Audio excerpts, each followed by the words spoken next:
나이가 많더라. 마침 사라가 그 관을 차례대로 하나님 앞에서 제사장의 직무를 행할세. 제사장의 전례를 따라 제비를 뽑아 주의 성전에 들어가 분향하고 모든 백성은 그 분향하는 시간에 밖에서 기도하더니 주의 사자가 그에게 나타나 향단 우편에 선지라. 사가랴가 보고 놀라며 무서워하니 천사가 그에게 이르되 사가랴여 무서워하지 말라. 너의 간구함이 들린지라. 내 아내 엘리사벳이 네게 아들을 낳아 주리니 그 이름을 요한이라 하라. 너도 기뻐하고 즐거워할 것이요 많은 사람도 그의 태어남을 기뻐하리니 이는 그가 주 앞에 큰 자가 되며 포도주나 독한 술을 마시지 아니하며 모태로부터 성령의 충만함을 받아 이스라엘 자손을 주 곧 그들의 하나님께로 많이 돌아오게 하였습니다. 그가 또 엘리야의 심령과 능력으로 주 앞에 먼저 와서 아버지의 마음을 자식에게 거스르는 자를 의인의 슬기에 돌아오게 하고 주를 위하여 세운 백성을 준비하리라. 사가랴가 천사에게 이르되 내가 이것을 어떻게 하리요 내가 늙고 아내도 나이가 많으니이다. 천사가 대답하여 이르되 나는 하나님 앞에 서 있는 가브리엘이라. 이 좋은 소식을 전하여 내게 말하라고 보내심을 받았노라. 보라 이 일이 되는 날까지 내가 말 못하는 자가 되어 능히 말을 못하리니 이는 내가 내 말을 잊지 아니함이거니와 때가 이르면 내 말이 이루어지리라 하더라. 백성들이 사가랴를 기다리며 그가 성전 안에서 지체함을 이상히 여기더라. 그가 나와서 그들에게 말을 못하니 백성들이 그가 성전 안에서 환상을 본 줄 알았더라. 그가 몸짓으로 뜻을 표시하며 그냥 말 못한 대로 있더니 그 직무의 날이 다 되매 집으로 돌아가니라. 아멘. 우리 함께 하나님의 말씀이 우리 심령에 잘 들려주고 영혼의 각성과 하나님을 향한 회심이 오늘도 다시 한번 일어나기를 소망하면서 주님의 은혜를 간구하겠습니다. 함께 기도드리겠습니다. 주여, 저희들 앞에 무엇이 있다 하여도 빛이 없고 또 저희들 눈이 떠 있지 않다면 앞에 아무것도 없다고 말할 것이고 그것이 무엇인지 모를 것입니다. 글로 된 성경을 읽었습니다. 그러나 이것이 저희들에게 생명과 능력이 되기 위하여 하나님의 빛을 비추어 주시옵소서. 성령님이시여 오늘 오셔서 저희들의 어두운 심령을 밝게 비추어 주시고 육신의 눈뿐만 아니라 영혼의 눈까지 열어주셔서 주께서 비추어 주시는 것을 보게 하시고 그렇게 이것이 저희들 영혼의 양식이 되게 하시며 심지가 깊고 견고한 믿음이 되게 해 주시옵소서.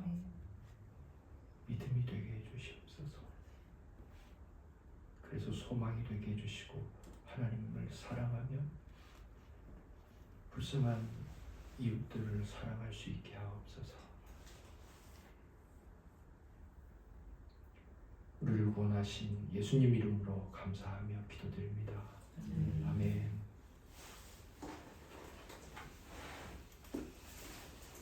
선택의 교리와 그 교리의 교훈이라는 제목으로 하나님의 말씀을 증거하겠습니다.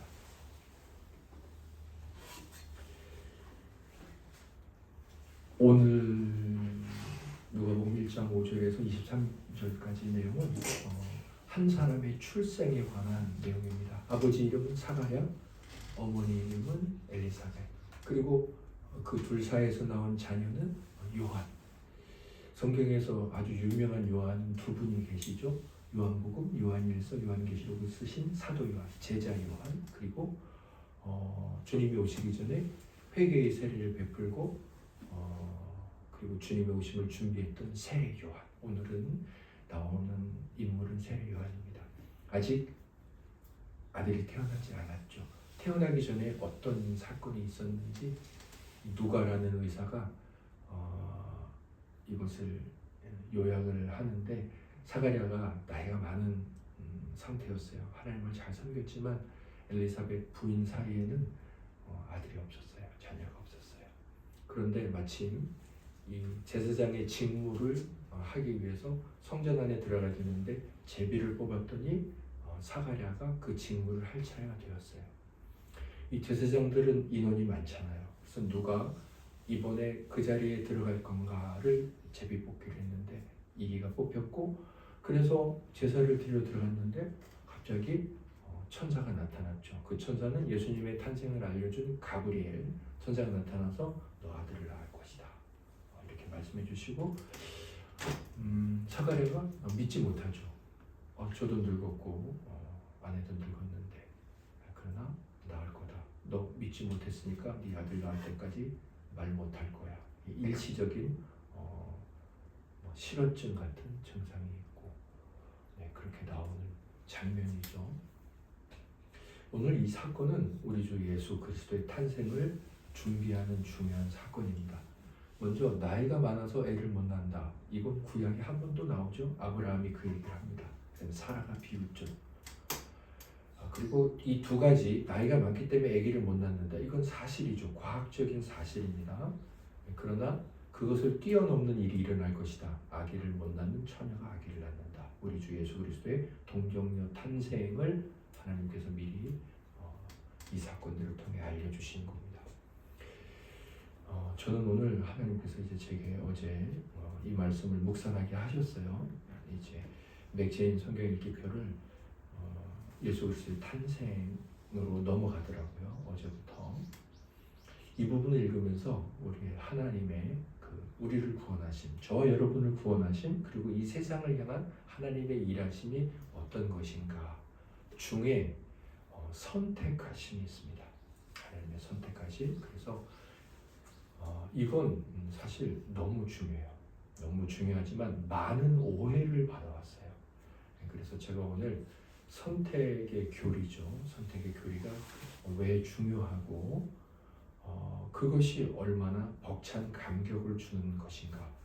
그리고 그렇게 중요한데도 왜 오해를 하고 이것 때문에 하나님을 비난하거나 예수 믿는 자들에게 그럼 너희만 잘났다는 것이냐 이런 비난을 받는가. 그 문제점을 밝히면서 절대로 그것은 비난받을 일이 아니구나. 그리고 이 선택의 교리가 우리들에게 오늘 우리에게 어떤 교훈을 주고 있는지 세 가지를 오늘 본문 중에서 제가 받은 은혜, 저에게 주신 하나님의 은혜들을 다시 우리 지체들과 나누며 저도 하나님의 은혜를 받고 또 우리 지체들에게도 너무나 복되고 귀한 도전을 끼쳐드리려고 합니다. 먼저 선택의 교리를 잘 아실 필요가 있습니다. 네. 이 사람들이 선택의 교리에서 선뜻 이제 머뭇거리기도 합니다. 하나님 나를 선택하셨어요. 이걸 굉장히 말하기를 어려워해요. 왜냐하면 두 가지 이유가 있는데, 먼저 나 같은 사람을 선택하셨다는 걸 말하기를 부끄러워하고, 그 다음에 뭔가 말하면 너는 못났어 라고 말을 하게 되고, 또 한 가지 이제 그런 말을 하게 됐을 때 머뭇거리는 게 뭔가 하나님이 사랑하시는데 차별하신다 이런 생각을 가져요. 네. 그래서 제가 이런 실패가 왜 오는지 이따가 선택의 교리에서 실패했던 신학자들 결국 그들은 이단이 됐어요. 그들이 왜 실패했는지를 말씀드릴 건데, 그 말씀을 드리기 전에 선택의 교리는 누구에게 선포되어야 하나?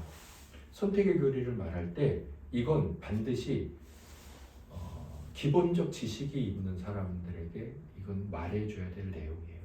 그러니까 사실은 굉장히 조심스럽게 말해야 될 내용이라는 겁니다.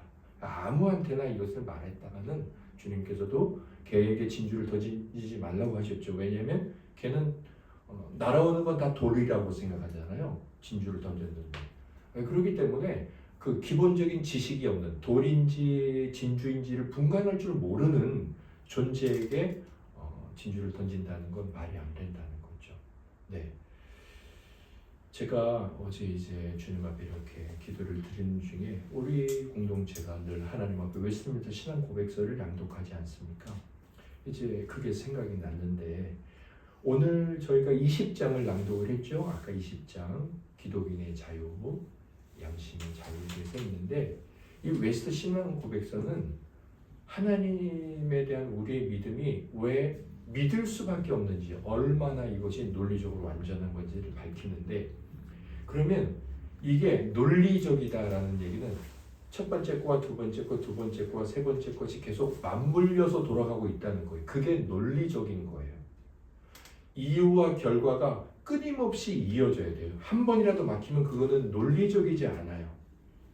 자, 그러면 웨스트 신앙 고백서를 한번 생각해 보세요. 1장이 뭐냐? 1장은 성경이에요. 우리의 신앙은 성경에서 시작한다는 거죠. 자, 그럼 성경 다음에 뭐가 나오면 좋을까요? 논리적으로 봤을 때 2장은 하나님이 나와야 돼요. 왜? 성경은 하나님의 말씀이기 때문에. 그래서 2장은 성삼위일체와 하나님이에요. 하나님과 성삼위일체. 자, 그러면 성경이 나오고 성삼위일체 하나님 나왔어요. 그러면 그 다음에 뭐가 나올까요? 이 하나님이 어떻게 일을 하느냐가 나와요. 하나님이 어떤 분이냐가 나왔잖아요. 뭐 하나님은 다 하신다, 전지하심. 하나님은 다 하신다, 전능하심. 하나님은 다 계신다, 무소부재하심. 하나님은 모든 것을 주관하신다, 하나님의 주인 되심. 그 다음에 그러면 그런 분이 어떻게 일을 하느냐가 나오겠죠. 언제, 어디서, 누가, 무엇을. 당연히 그 순서대로 나오는 것 아닙니까? 그래서 3장이 뭐냐? 하나님의 작정하심이에요. 하나님의 혹은 일하심. 그 작정하심의 섭리가 나옵니다. 자, 그런데 이 하나님의 영혼 작정 3장 안에 바로 선택이 나와요. 그래서 웨스트민스터 신앙고백서 3장에 하나님의 영혼 작정에 나와요. 그리고 그 타이틀 자체가 말하고 있듯이 선택은 그 사이에 이 작정하심 안에 그냥 뒷부분에 나옵니다. 명확하게 하나님의 선택하심이 웨스트민스터 신앙고백서에 있느냐라고 말하면 제목상에는 없지만 영혼 작정이 나와요. 그 작정에 포함된 교리입니다. 한번 볼게요. 그러니까 일단 한번 보겠습니다. 하나님의 영혼 작정 3장 보면 1절 우리 형제 자매님들께서 한번 읽어보실까요? 시작. 하나님께서는 일어날 모든 일들을 영원부터 지극히 지혜롭고 거룩하신 뜻의 경비로 자유롭고 불변하게 정하셨다. 그렇다 하여도 하나님께서는 죄의 조성자가 아니실 뿐만 아니라 피조물의 의지에 폭력을 강압하고 아니시며 제2 원인자들의 자유나 우연성을 제거하지 않고 오히려 세우신다. 네, 완전히 다 이해는 못하셔도 대강 의미를 아시겠죠. 하나님이 어떤 분이냐 2장에서 나왔을 거 아닙니까? 삼위일체 하나님, 지혜의 하나님, 거룩하신 하나님, 자유로우신 하나님. 그래서 그분이 어떻게 하셨냐? 그분의 그런 성품대로 작정해 놓으셨다는 거예요. 일을 하셨다는 거예요. 2절 제가 읽겠습니다. 하나님께서는 예상되는 모든 형편에서 일어나겠거나 일어날 수 있는 바를 아시지만, 아시죠? 그게 2장에 나왔을 거 아닙니까? 장래를 내다보시거나 그런 형편에서 일어날 것이라는 것을 미리 보셨기 때문에 그것을 작정하지는 않으셨다. 이게 무슨 말이냐면 저게 좋은 일이 될 것이네. 저건 그래서 좋은 거야. 이렇게 그걸 아시기 때문에 작정하지 않으셨다는 거예요. 하나님은 이미 작정을 하심으로 그 될 일을 아신다는 거예요. 그분은 그게 그렇게 능력이 있다는 거예요.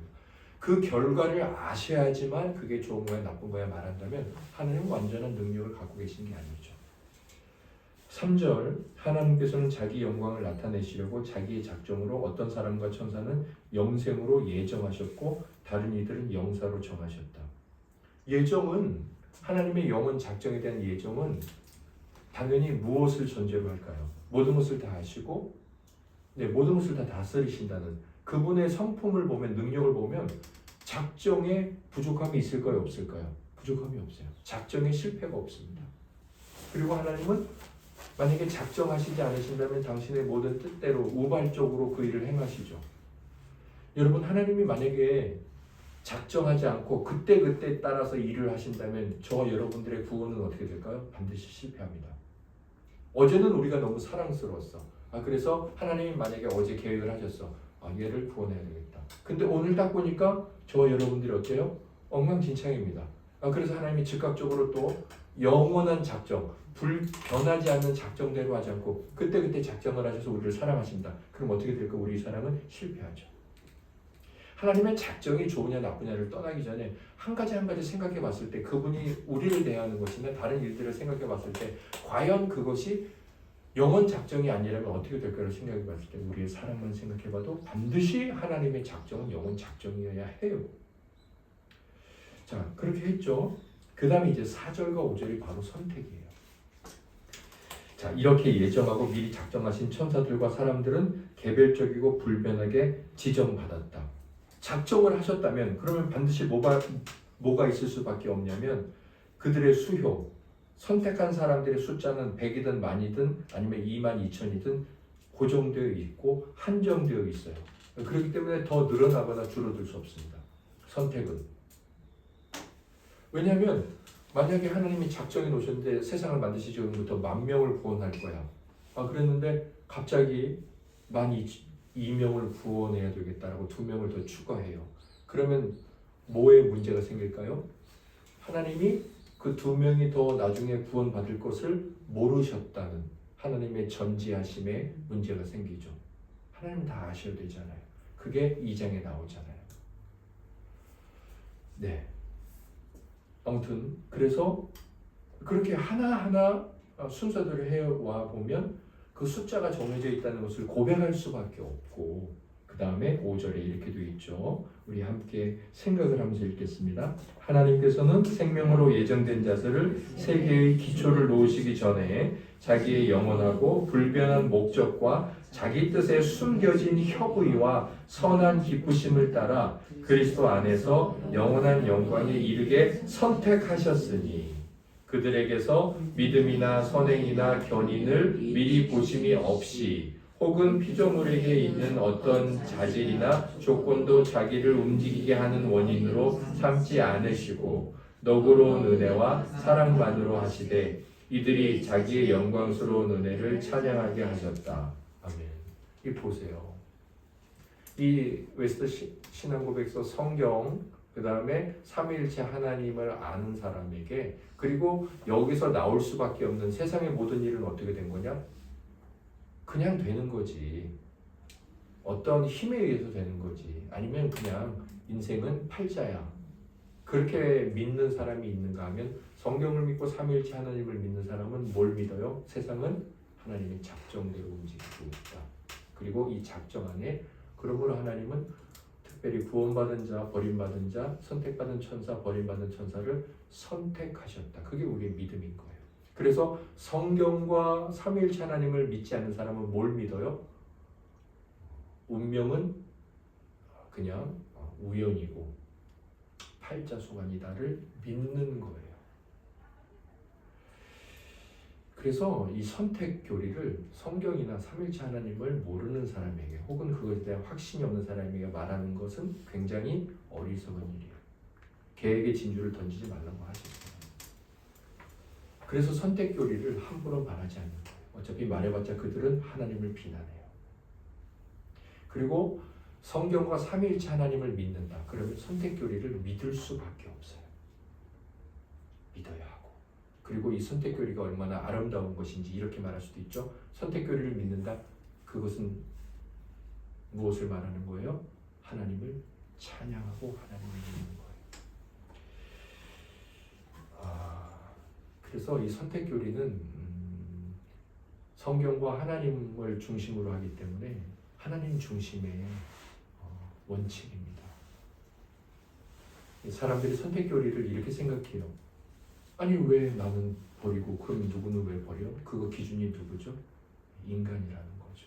그런 선택 교리는 성경과 하나님 중심으로 나올 수밖에 없는 교리라는 거예요. 그러니까 하나님과 성경을 중심으로 두지 않는 사람에게 선택 교리를 말한다? 그렇게 할 필요가 없는 거죠. 네. 제가 이제 이것은 이제 성경의 논리잖아요.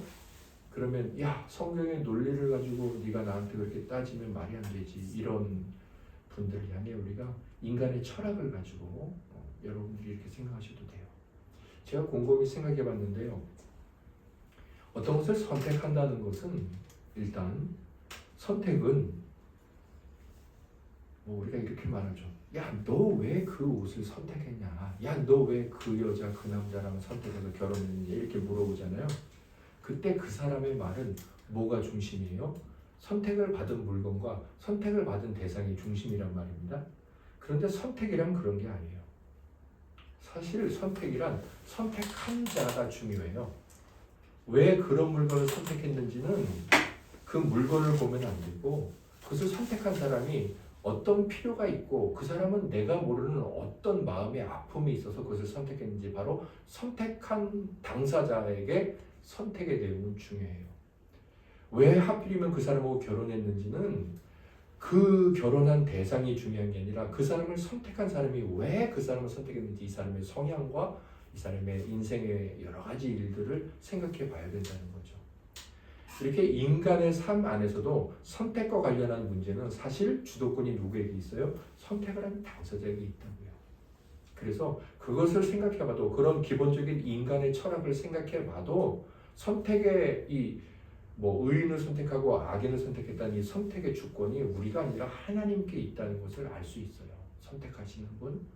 또 한 가지 우리 인간의 철학 가운데 아주 중요한 건데요. 이건 우리 인간 존재를 한번 생각해 보면 과연 우리에게 인간이라는 존재는 선택을 할 수 있는 존재냐 아니면 늘 선택을 당하는 존재냐를 생각해 보셔야 돼요.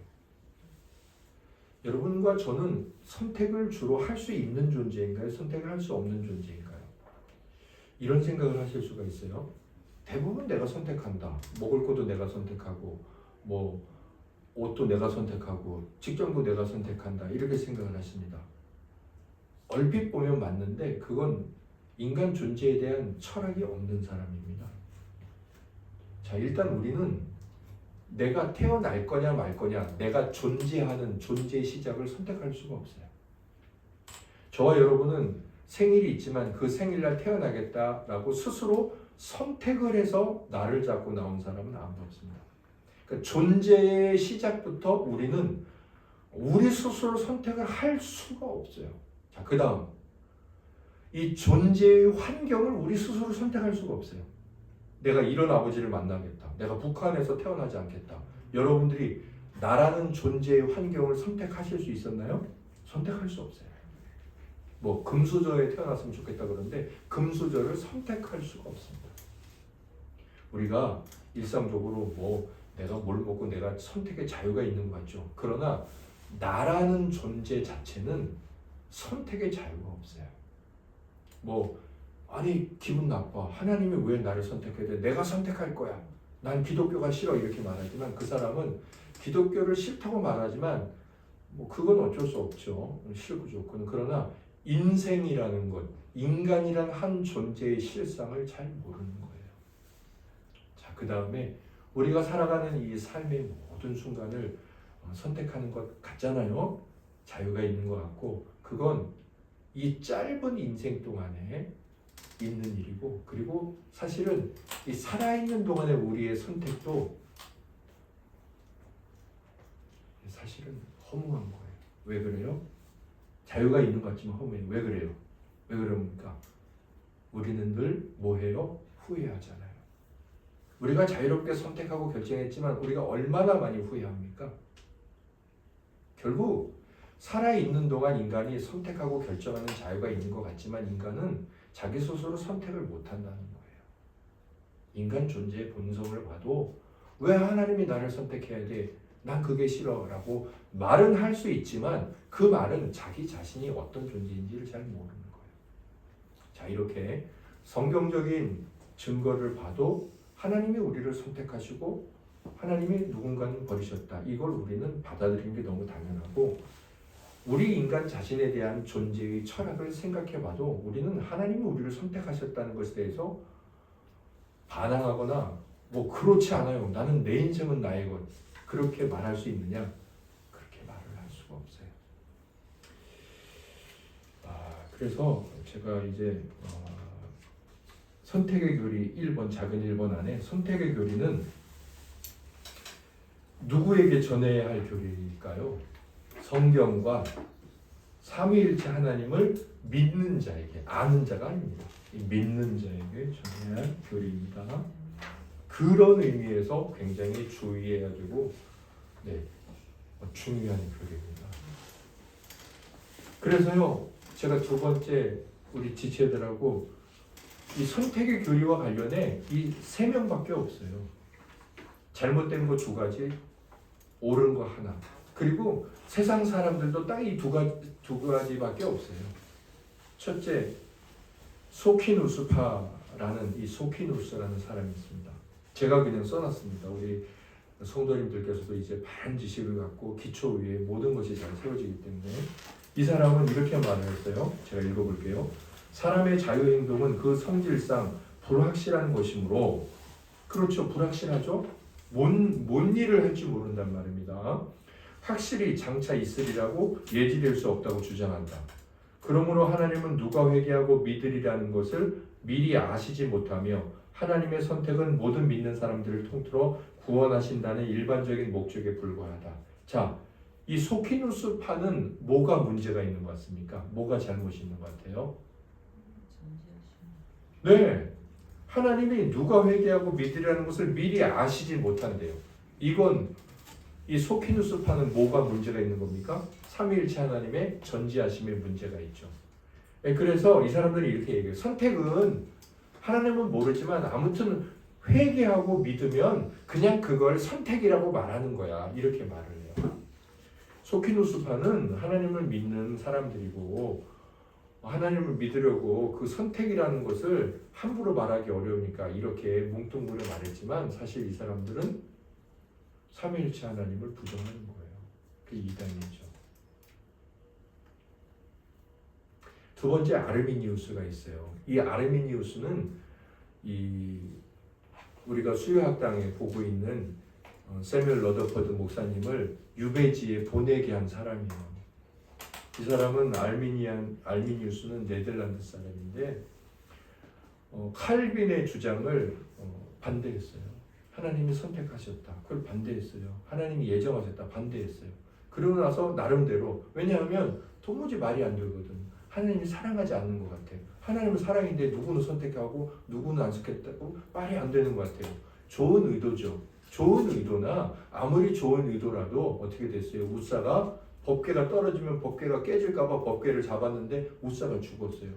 우리의 좋은 의도가 아무리 좋아도 하나님의 일하심이 나쁘게 보여도 그 하나님의 일하심은 사랑이다. 이것을 우리 아무리 좋은 의도로도 설명할 수가 없어요. 미련한 거죠. 그래서 이 알미니안주의가 영국에 들어왔고 스코틀랜드에 들어와서 왕이 알미니안주의를 믿어라 이렇게 바뀌었어요. 그래서 어떻게 됐죠? 세뮤얼 러더퍼드 목사님이 그러면 안 된다 그랬는데 그러면 안 된다고 하는 사람들은 다 교회에서 쫓아내. 그래서 지금 유배가 계신 거예요. 알미니안주의 사건 때문에. 알미니안은 어떤 말을 했을까요? 하나님은 영원전부터 누가 회개하고 믿으리라는 것을 미리 아시기 때문에, 자, 뭔가 맞는 말 같습니다. 그와 같이 확실히 예지된 믿음과 회개를 조건으로 그 개인들을 선택해서 영생을 얻게 하시는 것이다. 이 알미니안주의가 틀린 게 하나도 없는 것 같잖아요. 그런데 이게 너무 심각한 문제고 이건 복음이 아니에요. 잘 보세요. 하나님은 다 아신대요. 뭘 아시냐면 정진용이가 40살이 되면 하나님 제가 잘못했습니다. 회개하고 이제는 하나님을 믿습니다. 이걸 아신대요. 그래서 제 회개와 믿음을 보시고 2002년도에 정진용이는 회개할 거니까 내가 알았어. 그러니까 쟤는 선택해야 되겠다. 이렇게 주장했어요. 자, 여기에 뭐가 문제가 있을까요? 뭐가 문제가 있습니까? 대략 일단 이게 문제죠. 하나님이 아신다는 건 맞는데 제가 그때 회개할 것을 아시고 그리고 나서 저를 구원해 주신다 말씀하셨다면 이 구원에서 중요한 건 뭘까요? 저의 회개와 믿음입니다. 그러니까 하나님이 딱 보고서 회개하지 않고 똑바로 살지 않고 그런 사람은 구원하지 않는다. 그러면 중요한 건 구원에서 중요한 건 인간의 행위죠. 그러나 구원에서 중요한 건 예수 그리스도의 행위예요. 그리고 하나님께서 그것을 아시기 때문에 구원하셨다고 한다면 이 구원의 주권이 누구에게 있는 것 같아요? 구원의 주도권이 인간에게 있는 거예요. 언뜻 보면 구원의 주도권이 하나님께 있는 것 같죠. 그러나 알미니안의 주장은 구원의 주도권이 인간에게 있는 겁니다. 인간이 선택하는 거예요. 내가 회개하고 내가 하나님을 믿으면 나는 선택받는다. 그래서 구원의 주도권이 인간에게 있습니다. 결국 구원의 주도권이 인간에게 있다는 건 뭘까요? 착하게 살면 구원받는다는 거예요. 하나님의 뜻대로 살면. 그래서 알미니안주의가 아주 극단적으로 나가면 행위 중심 사상이 돼요. 예수 그리스도의 십자가는 아무렇지도 않은 것이 돼요. 그래서 칼빈이 절대로 안 된다. 저 주장은 절대로 안 된다. 왜냐하면 그리스도의 공로를 나중에 무시하기 때문에. 여러분, 이단은 완전히 잘못된 사람들이 아니에요. 조금 잘못된 사람들이에요. 그래서 뭔가 맞는 것 같은데 틀린 사람들이에요. 조금 잘못했다고 말하는데 괜찮잖아. 절대로 신앙은 그렇게 받아들일 수가 없어요. 그래서 알미니안주의는 나중에 어떻게 됩니까? 인간의 행위구원을 강조하게 돼요. 그것은 뭐예요? 예수 그리스도의 행위를 무시해요. 예수 그리스도가 무시되는 순간 기독교가 아니에요. 알미니안주의는 이렇게 하나님의 선택에 대해서 맞는 것 같은데 완전히 틀린 자들입니다. 칼빈주의가 이렇게 말했습니다. 맞는 거죠. 하나님은 그의 최고 주권이 기뻐하는 대로. 그 주권이 하나님께 있는 거예요. 구원을 하고 말고는 하나님께 있는 거예요. 너의 행위에 따라 달려진 게 아니고 너의 회개에 따라 달려진 게 아니고 어떤 개인들을 선택하셔서 영생과 그것을 위한 모든 수단과 조건을 얻게 하신다. 하나님은 그들이 믿고 회개하도록 선택하시는 것. 그들이 믿고 회개했기 때문이 아니라 그들이 믿고 회개하도록 선택하시는 것이며 그들이 믿고 회개하였기 때문에 선택하시는 것이 아니다. 자, 그러면 선택의 교리를 부정하는 것은 소피누스파나 알미니우스주의가 왜 이렇게 부정할까요? 이들은 사실 뭐예요? 하나님의 뭐 되심을 부정하는 걸까요? 하나님 되심을 부정하는 겁니다. 자, 그러면 선택은 뭘까요? 선택의 조건이 있습니다. 왜 하나님은 누구는 선택하고 누구는 선택하지 않으시는 걸까요? 선택의 조건은 로마서 9장 11절과 13절을 한번 읽어보겠습니다. 그 자식들이 아직 나지도 아니하고 무슨 선이나 악을 행하지 아니한 때에 택하심을 따라 되는 하나님의 뜻이 행위로 말미암지 않고 오직 부르시는 이로 말미암아 서게 하려 하사 리브가에게 이르시되 큰 자가 어떤 자를 섬기리라 하셨나니 기록된 바 내가 야곱을 사랑하고 에서는 미워하였다 하신 것 같으니라. 아멘.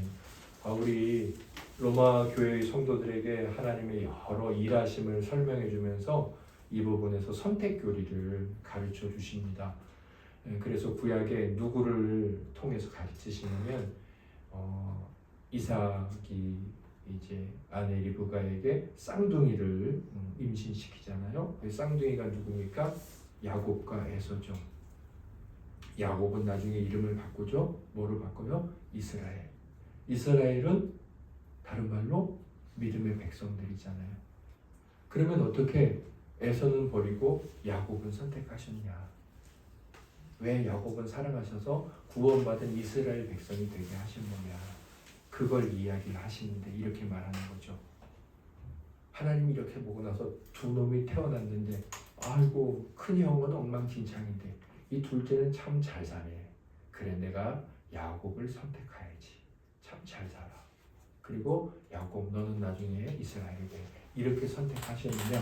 절대로 아니라는 거예요. 그들은 뱃속에 있을 때 여러분 뱃속에 있을 때 그 애가 참 착한 짓을 했는지 나쁜 짓을 했는지 알 수 있어요? 없어요? 없어요. 그리고 그 애가 착하게 살 건지 나쁘게 살 건지 알 수 있어요? 없어요? 없어요. 그 복중에 있는 아이가 어떤 행동을 했는지 아니면 앞으로 어떻게 살 건지 아무도 모르고 그런 것과 상관없이 하나님이 어떻게 하셨어요? 뱃속에 있을 때부터 작은 야곱을 선택하셨다는 거예요.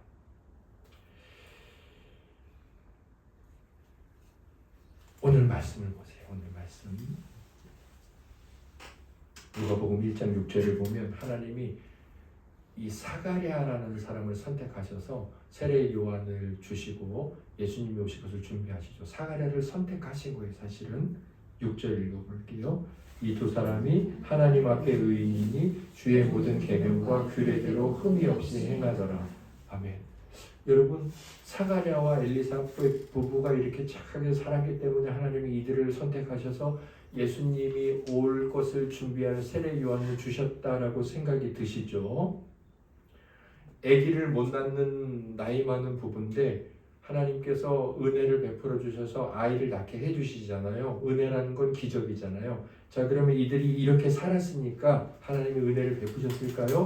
그렇게 생각하기 쉽죠. 성경을 그렇게 보면은 우리는 이제 알미니안 주의적으로 보는 거예요.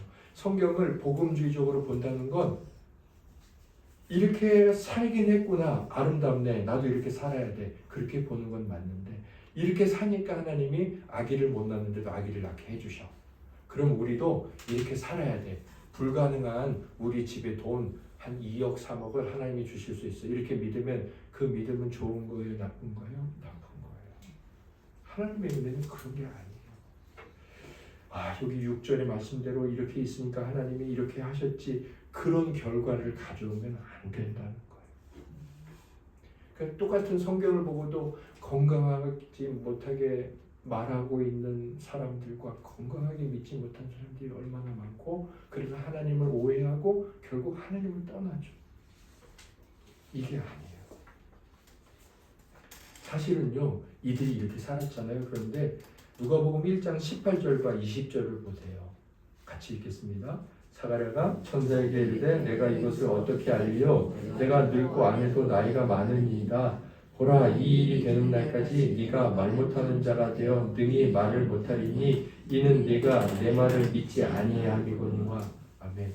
사가랴 믿음이 있는 사람이에요? 믿음이 없는 사람이에요? 믿음 없는 사람이잖아요. 삶은 하나님 앞에 의인이다. 계명과 규례도 흠이 없이 행하더라. 예, 그렇게 산 거 맞고 의인이에요. 그런데 이 사람 믿음이 있어요, 없어요? 믿음 없잖아요. 지금 아들 낳을 거야 그러는데 뭐라고 말해요? 늙었는데 어떻게 나옵니까? 천사가 말하잖아요. 너 믿음 없다. 너 이제 말 못할 거야. 애기 태어날 때까지. 이 사람들이 하나님 앞에 뭐 믿음도 없는 사람이잖아요. 그런데도 하나님이 주셨잖아요. 예, 그러니까 하나님의 선택은 이 사람들의 행동과 상관이 없다고요. 그리고 심지어 이 사람들의 믿음이 약한 것 하나님 다 아시지만 이 사람들을 선택해 주셨다고요. 심지어 누가복음 1장 8절에 이렇게 말하죠. 8절 9절 같이 읽겠습니다.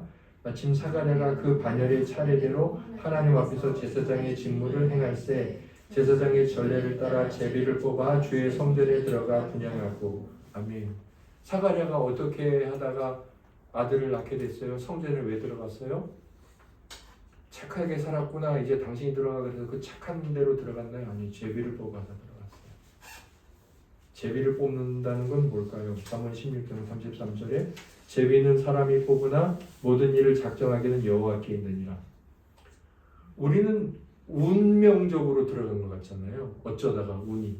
그런데 그 모든 일을 누가 다 작정하고 선택하세요? 하나님이. 결국 사가랴가 하나님한테 선택을 받아서 도무지 이룰 수 없는 자녀를 낳은 것. 이게 하나님의 선택이잖아요. 이 선택은 어떻게 된 일이에요? 착하게 살았으니까 하나님 나를 선택해 주셔서 믿음이 좋아서 선택해 주셔서 내가 잘 준비해서 선택해서 그 선택이에요? 아니에요.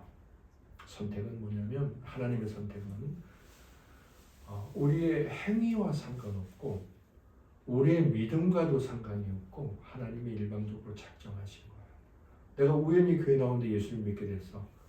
그렇게 보이나 사가랴가 제비를 뽑았으나 하나님이 선택하신 것처럼 하나님이 우리를 선택하신 거죠. 그게 바로 기독교의 선택이에요. 세상 사람은 선택할 때 저놈 봐라 일 잘하네 계속 지켜보다 선택하죠. 그러나 하나님의 구원 선택은 그게 아니라는 거. 선택 교리를 가장 잘 보여주는 말씀이 오늘 1장의 16절입니다.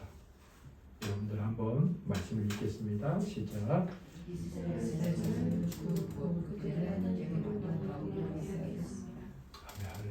여기서 중요한 단어 하나가 있어요. 많이예요. 하나님께서 이제 세례 요한을 통해 그리고 우리 주님을 통해 복음을 전하실 것인데 이스라엘 백성들이 하나님 앞에 돌아오겠죠? 자, 그런데 얼마나 돌아올까요? 모두 돌아오느냐? 아니요. 많이 돌아온다고.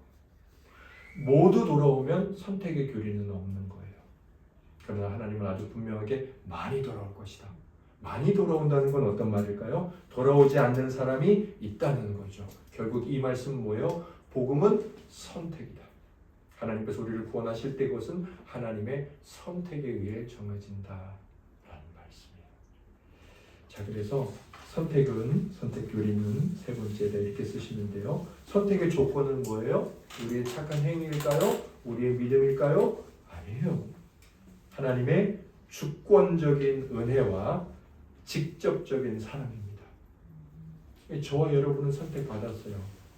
조건은 단 하나 뭐예요? 하나님의 주권적인 은혜고 직접적인 사랑이에요. 이 선택받은 거 이거 자체가 우리를 향한 사랑입니다. 오늘 이 자리에 나와 있는 것이. 그리고 그것은 하나님의 주도적인 하나님의 결정에 의한 은혜입니다. 얼마나 감사합니까? 하나님이 얼마나 눈이 높으십니까? 그런데 그분이 저를 선택하셨다고 여러분을 선택하셨다면 기적이죠. 그럼 이 선택의 교리가 저 여러분들에게 주는 교훈 세 가지가 있습니다. 오늘 말씀을 통해서 뭐 많이 있을 수도 있고 그런데 저는 오늘 본문에서 세 가지를 제 자신과 여러분들에게 말씀드리려고 합니다. 먼저요, 누가복음 1장 66절과 80절을 통해 알 수 있는 것이 있습니다. 이것은 저와 같이 읽죠. 시작. 듣는 사람이 다 이 말을 마음에 두며 이르되 이 아이가 장차 어찌 될까 하니 이는 주의 손이 그와 함께 하심이라. 아이가 자라며 심령이 강하여지며 이스라엘에게 나타나는 날까지 빈들에 있으니라. 아멘. 그래서 사가랴가 선택을 받았죠. 그래서 선택을 받은 자에게서 선택받은 아들 세례 요한이 태어납니다. 그 이야기를 하는 거예요. 그래서 세례 요한이 태어났는데 어떻게 합니까? 이 아이가 장차 어찌 될까 하니 이는 주의 손이 그와 함께 하심이라. 주님의 손이 세례 요한과 늘 함께 했어요. 사가랴 선택하신 하나님께서 선택하신 자의 아들 또 세례 요한도 선택하신 것 아닙니까? 선택하신 자에게 늘 하나님의 손이 함께 했어요. 또 80절에는 뭐라고 말합니까? 아이가 자라며 하나님이 선택하신 아이가 자라갈 때 어떻게 됐습니까? 심령이 강하여지며 그리고 이스라엘에게 나타난 날까지 어디 있었습니까? 빈들에 있었습니다. 빈들에 있었다는 것은 세례 요한이 광야에 있었다는 거죠. 광야에 있으면 먹고 살 것이 부족하지 않습니까? 세례 요한도 실제로 그랬죠. 메뚜기와 석청을 먹었다 그랬는데 그냥 그 환경에 있는 것을 먹었다는 거예요. 먹을 게 그거밖에 없었다는 거죠, 사실은. 그럼에도 불구하고 성경은 뭐라고 말합니까? 그가 심령이 강하여졌다. 그가 멘탈이 강하였다. 그가 자기 자존감이 강하였다. 그래서 서기관, 바리새인, 군대, 로마 군인들에게 막 담대하게 하나님의 복음을 선포하지 않습니까? 두려울 것이 없는 사람이 되었다는 거예요. 자신감이 충만한 사람이 되었다는 거죠. 이런 거죠. 위대한 사람이 되었다는 겁니다. 어디에 있었는데도 불구하고 빈들에 있었음에도 불구하고 환경이나 처지나 집안 형편이나 학력이나 이런 것이 부족했음에도 불구하고 아주 자신감이 넘치는 사람이었다는 거예요. 왜 그랬을까요? 주의 손이 그와 함께 있었기 때문에. 여러분 선택의 교리를 생각할 때마다 내가 선택받아서 이것만 생각하면 안 되고 그 교리가 주는 교훈, 아주 중요한 교훈이 있는데 선택은 우리에게 섭리를 보장합니다. 섭리를 보장해요. 사랑하는 지체들이 믿어야 할 것이 오늘 한 가지 있습니다. 여러분은 하나님으로부터 선택을 받았다고 확신하십니까? 그러면 여러분의 삶은 반드시 섭리가 보장된다는 거예요. 섭리가 보장된다는 걸 성경은 뭐라고 말합니까? 주의 손이 그와 함께 하심이라라. 여러분들이 하는 일, 여러분들이 살아가는 삶, 여러분들이 계획하는 모든 것에 하나님의 손이 함께 계심을 믿으시길 바랍니다. 하나님의 손이 함께 계신다는 게 뭡니까? 하나님의 손이 늘 지켜주신다는 거예요. 늘 지켜주신다는 건 여러분의 뜻대로 된다는 게 아니에요. 여러분들에게 좋은 대로 되게 한다는 거예요. 아까 말씀드렸잖아요. 선택의 자유가 있는 우리에게 가장 많은 게 뭐예요? 후회가 있다고. 근데 하나님의 손은 결코 우리에게 후회하지 않게 하세요. 그래서 하나님의 섭리, 하나님의 뜻대로 사는 건 너무 중요하죠. 예, 오늘 말씀을 보니까 그렇구나. 선택의 교리는 섭리를 보장하는구나. 하나님의 손이 안 보일 때가 있습니다. 하나님의 손이 보일 때도 있죠. 여러 가지 것들로. 그러나 보이든 안 보이든 하나님의 손은 저와 여러분과 늘 함께합니다. 세례 요한과 함께 했던 것처럼. 자, 그런데 이 선택의 교리를 통해 우리가 기억해야 될 게 한 가지가 더 있는데 누가복음 1장 15절 말씀이에요. 시작. 이는 그가 주 앞에 큰 자가 되며 포도주나 독한 술을 마시지 아니하며 모태로부터 성령의 충만함을 받아. 아멘, 할렐루야. 예, 저와 여러분들은 선택받았기 때문에 큰 자가 될 것입니다. 이 큰 자가 된다는 것은 세상에서 큰 자가 된다는 게 아니라 하나님 앞에 큰 자입니다. 가장 좋으신 분, 가장 확실하신 분 앞에 큰 자가 된다는 건데, 아, 너무 좋다, 신난다. 하나님의 손이 함께 계셔. 아, 담대하게 사는 것 중요합니다. 그런데 그 뒤에 뭐라고 말합니까? 그 뒤에 포도주나 독한 술을 마시지 아니하며 성령의 충만함을 받아라고 말합니다.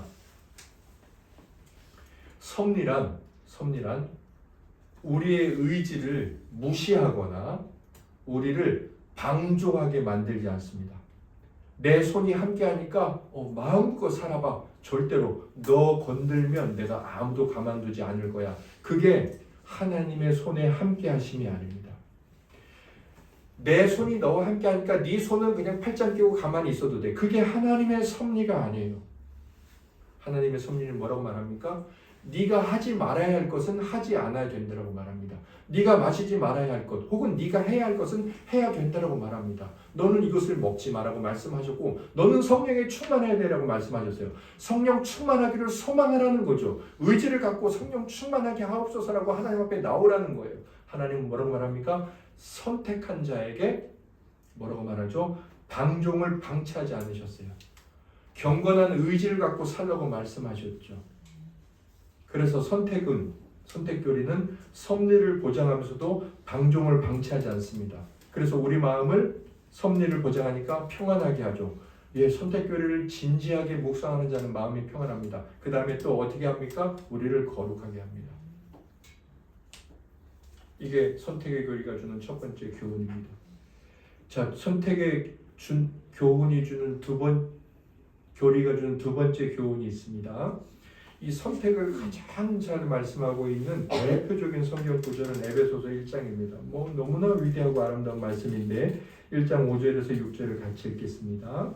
그 기쁘신 뜻대로 우리를 예정하사 예수 그리스도로 말미암아 자기의 아들들이 되게 하셨으니 이는 그가 사랑하시는 자 안에서 우리에게 거저 주시는 바 그의 은혜의 영광을 찬송하게 하려는 것이라. 아멘. 자, 5절에 예수 그리스도 안에서 우리를 아들들이 되게 하셨대요. 왜요? 6절에 그 은혜의 영광을 찬송하게 하려고. 자, 하나님이 나를 선택하셨구나. 이 선택교리를 잘 아는 사람은 이 선택교리의 목적, 나를 선택하신 목적을 잘 알겠죠. 나를 선택하신 목적이 뭘까요? 하나님의 영광을 찬송하게 하기 위함입니다. 11절과 12절에 똑같은 말을 한 번 더 합니다. 11절을 먼저 보세요. 시작. 모든 일을 그의 뜻의 결정대로 일하시는 이의 계획을 따라 우리가 예정을 입어 그 안에서 기업이 되었으니. 자, 우리가 선택받았으니 12절. 이는 우리가 그리스도 안에서 전부터 바라던 그의 영광의 찬송이 되게 하려 하심이라. 아멘. 우리가 왜 선택받았느냐? 하나님의 영광의 찬송이 되게 하려고. 오늘 말씀을 보십시오. 선택받은 사가랴와 엘리사벳, 선택받은 세례 요한, 어떤 존재들이 되어야 할까요? 17절 같이 읽겠습니다. 그가 또 엘리야의 신령과 능력으로 주 앞에 먼저 와서 아버지의 마음을 자식에게 거스르는 자를 의인의 슬기에 돌아오게 하고 주를 위하여 세운 백성을 준비하리라. 아멘. 세례 요한은 예수님이 오실 것을 준비하는 사람이었습니다. 예수님이 오신다는 건 뭘까요? 하나님이 너네들 이렇게 사랑해. 그동안 선지자도 보내고 많이 보냈잖아. 그런데 너희들이 다 잡아 죽였지. 이제 그 아들까지 보내잖아. 하나님이 너희들 이렇게 사랑한다니까 아들까지 주시잖아. 그 하나님의 사랑을 알려주는 거예요. 자, 하나님의 사랑을 알려줄 때 누가 영광을 받을까요? 하나님께서 영광을 받으시죠. 자, 선택받은 사가랴와 엘리사벳은 자기 아들을 어떻게 키워야 돼요? 너는 하나님께 선택받았어. 하나님의 영광을 위해서 살아야 돼. 세례 요한은 그래서 어떻게 살았어요? 나는 하나님의 영광을 위해서 살아야 된다. 선택받은 자의 마음에 내 인생의 목적이 분명합니다. 내가 무엇을 하든 나의 영광이 아니라 하나님의 영광을 위해서 살아가겠다. 이것이 선택의 목적입니다. 그래서 선택의 목적은 하나님의 은혜에 찬양이 돌아가게 하십니다. 하나님이 나에게 어떤 은혜를 베푸셨는지, 그래서 하나님께 찬양이 되게 해요. 이 사가랴가 자기 아들이 태어나서 자기 아들을 보고 예언을 합니다. 그리고 축복을 합니다. 그게 76절에서부터 나오는데 79절까지 한 번 더 읽어보겠습니다. 이 아이여, 네가 지극히 높으신 이의 선지자라 일컬음을 받고 주 앞에 앞서가서 그 길을 준비하여 주의 백성에게 그 죄사함으로 말미암는 구원을 알게 하리니 이는 우리 하나님의 긍휼로 인함이라. 이로써 돋는 해가 위로부터 우리에게 임하여 어둠과 죽음의 그늘에 앉은 자에게 비치고 우리 발을 평강의 길로 인도하시리로다 하니라. 아멘. 자기 아들을 축복하는데 태어난 아들을 끌어안고 뭐라고 축복하는 거예요? 너는 하나님께 선택을 받았으니 하나님의 영광이 되거라. 오늘 사랑하는 하나님의 사랑을 받고 하나님의 선택을 받았다고 믿는 여러분들에게 제가 권면해 드리겠습니다. 여러분들은 그리스도 안에서 하나님의 선택을 받으신 줄 믿으십니까? 그렇다면 여러분들의 인생의 목적은 하나님의 영광을 위한 것임을 아시길 바랍니다. 매일 아침마다 일어나서 오늘 나에게 왜 이런 은혜가 주어졌느냐, 나는 오늘 하나님께 찬송이 되고 하나님께 영광이 되고 하나님이 얼마나 아름다운 분인지 회사에서 학교에서 가정에서 드러낼 것이다. 내 말에서 행동에서 그것이 내 인생의 목적이다를 아시는 자 되기를 예수님 이름으로 소망합니다. 마지막, 여러분들은 선택의 교리를 아십니까? 또한 믿으시죠? 자, 그러면 이 선택의 교리를 믿는 자는 어떻게 살아야 합니까? 저는 이 마지막 것이 저에게 아주 큰 도전이 되었습니다. 여러분들에게도 그런 은혜를 하나님 주시길 바랍니다. 우리가요, 신앙생활을 하다가 굉장히 힘들 때가 있습니다. 우리를 굉장히 핍박하고 또 우리를 어렵게 만드는 그 외부적 요인들이 있습니다. 특별히 인간관계에서 그럴 때가 있습니다. 그때 우리는 어떻게 하면 좋을까요? 성경이 방법을 알려줍니다. 히브리서 12장 2절을 읽겠습니다. 시작. 믿음의 주요 또 온전하게 하시는 이 예수를 바라보자. 그는 그 앞에 있는 기쁨을 위하여 십자가를 참으사 부끄러움을 개의치 아니하시더니 하나님 보좌 우편에 앉으셨느니라. 아멘. 여러분, 예수님이 얼마나 부끄러우셨는지 생각해 보신 적이 있습니까? 예수님께서 교회를 만드셨습니다. 그리고 자기가 하나님의 아들이라고 말씀도 하고 다니셨습니다. 그런데 나중에 어떻게 됐죠?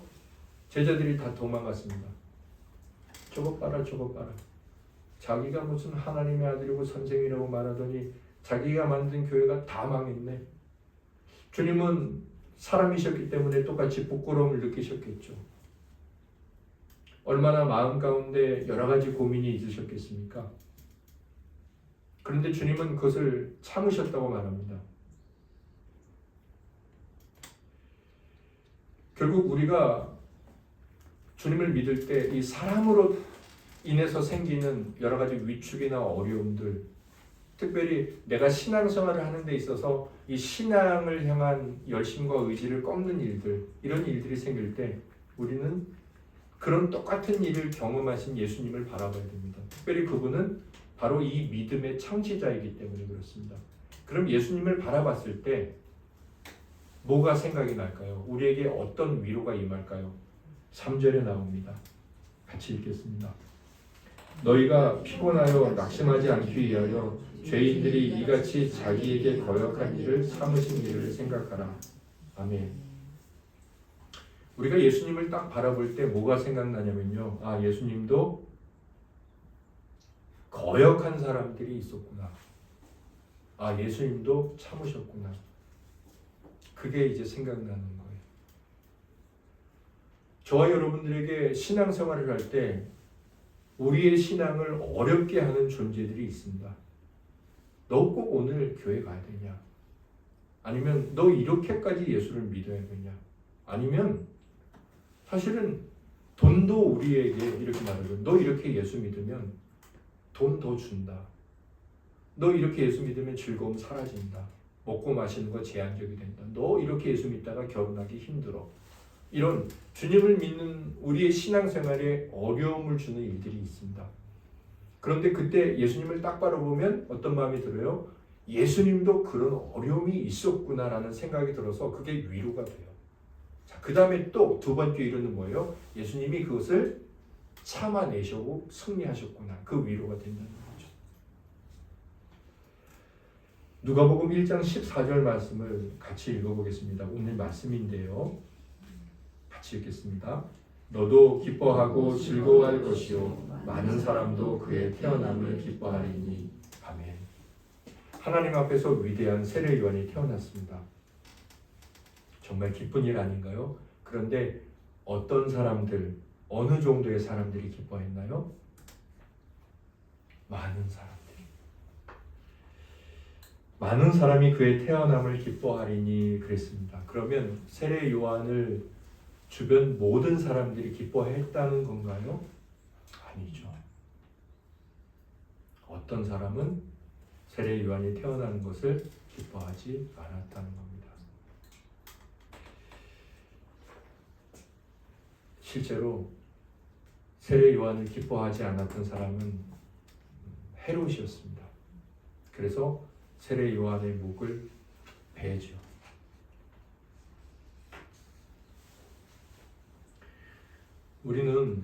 우리가 신앙생활을 한다고 했을 때 우리가 잘 알아야 될 게 있는데, 내가 예수를 믿고 내가 복음을 전하고 하나님이 이런 분야라고 말하면 모두가 다 기뻐하고 좋아할 것이라는 잘못된 생각을 계속해서 버려야 합니다. 제가 어제 그제 편의점에 들어가서 음료수를 하나 사고 계산을 하는데 주인이 너무 좋아하는 겁니다. 고맙죠. 물건 하나 파니까. 그런데 제가 해와다를 주면서 예수님 믿고 복되세요 했더니 인상을 확 쓰고 아무런 대꾸도 안 하더라고요. 자기한테 손해되는 거 아무것도 없잖아요. 제가 예수 믿으라고 한 것 그거 받아가지고 그냥 버리면 되는 것 아닙니까? 저한테 인상 쓸 필요 없잖아요. 그런데 인상 써요. 인상 쓰면 제가 앞으로 그 가게 안 갈 것 아닙니까? 그런데도 인상 써요. 그만큼 싫다는 거예요. 그런데 우리는 그게 어떻게 생각해야 돼요? 당연한 거라고요. 세상 모든 사람이 우리의 믿음을 응원하지 않습니다. 세상 모든 사람이 저와 여러분을 예수 그리스도를 믿는 일, 하나님을 사랑하는 일에 박수를 보내느냐? 돌을 던집니다. 우리는 그것을 알고 살아가는 겁니다. 우리의 신앙과 우리의 예배를 반대할 겁니다. 우리가 이렇게 살아가는 방식을 반대할 겁니다. 심지어 사람만이 아니라 모두 반대해요. 돈도 반대합니다. 우리가 주일날 예배 드리는 걸 많은 돈들이 반대해서 어떤 돈들은 영원히 우리의 주머니로 들어오지 않아요. 그 돈들은 주일날에도 일하라고 하거든요. 그 돈들은 하나님을 버리라고 말하거든요. 그런데 우리는 하나님을 버릴 수 없어서 우리가 갖지 못하는 돈들이 있고요. 우리가 갖지 못하는 세상의 즐거움들이 있고요. 주일날에 등산 가는 거. 우리가 갖지 못하는 어떤 만족감들이 있습니다. 모든 돈이 우리를 좋아하고 모든 즐거움들이 우리를 따라오고 하지 않습니다. 왜냐하면 우리가 그것들을 사랑하지 않기 때문입니다. 예수님께서 이렇게 말씀하셨습니다. 마태복음 10장 34절에 36절에 내가 세상에 화평을 주러 온 줄로 생각하지 말라. 화평이 아니요 검을 주러 왔노라. 내가 온 것은 사람이 그 아버지와 딸이 어머니와 며느리가 시어머니와 불화하게 하려 함이니 사람의 원수가 자기 집안 식구리라. 여러분, 이것은 아버지와 아들이 원수가 되고 딸이 어머니와 원수가 되고 주님이 오셨기 때문에 원수가 된다는 말이 아닙니다. 예수 믿는 아들이 예수 믿지 않는 아버지와 관계가 틀어질 수밖에 없다는 겁니다. 이 말씀은 많은 사람이 세례 요한을 기뻐했지만 모든 사람이 세례 요한을 기뻐하지 않았다는 말씀과 같습니다. 이것을 각오하고 살아가야 한다는 겁니다. 예수님께서는 마태복음 15장 4절에 효도를 말씀하셨어요. 하나님의 뜻입니다. 네 부모를 공경하라. 아버지나 어머니를 비방하는 자는 반드시 죽임을 당하리라. 아버지와 원수가 되고 어머니와 원수가 된다는 것은 그들에게 불효를 행하고 그들을 악하게 대하라는 말씀이 아니고 너희가 복음을 따라가다 보면 반대하는 자들을, 너희들을 싫어하는 자들을 부딪힐 수밖에 없다는 겁니다. 어떻게 해야 할까요? 그게 바로 선택의 교리를 통해 깨달을 수 있는 겁니다. 나를 선택하셨고 그를 선택하지 않으셨고 선택받은 자가 예수 그리스도처럼 하나님의 뜻을 쫓아 살아갈 때 어려움을 당할 수 있고 주님께서는 그것을 끝까지 참아내셨구나.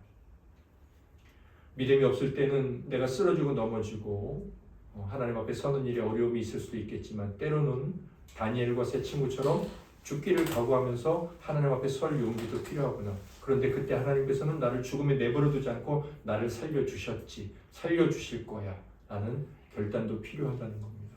또 그들을 불쌍히 여겨야 하고 하나님께 그러한 믿음 강인함을 달라고 간구해야 할 것이며 어떤 한순간에서 지켜야 할 일들을 끝까지 지켜야 하는구나. 예전과는 다른 큰 믿음을 주시옵소서라고 기도해야 할 것입니다. 또 이런 일들의 연약한 지체가 공동체 안에 있을 수 있습니다. 그때 어떻게 해야 합니까? 그 믿음 없는 지체의 연약함을 불쌍히 여기고 여전히 사랑해야 합니다. 하나님께서 이렇게 말씀하셨는데 이것도 지키지 못하고 주일도 지키지 못하고 그것이 우리가 해야 될 태도가 아닙니다.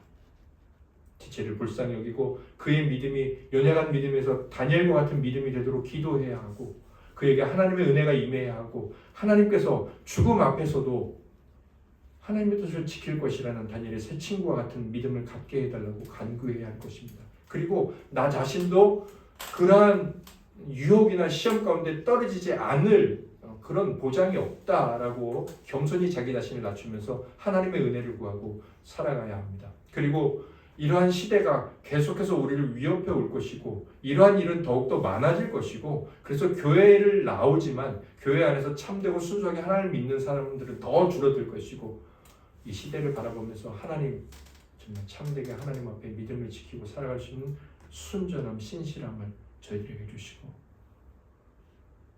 바벨론과 같은 세상에서 다니엘과 그 세 친구와 같이 살아갈 수 있게 하옵소서.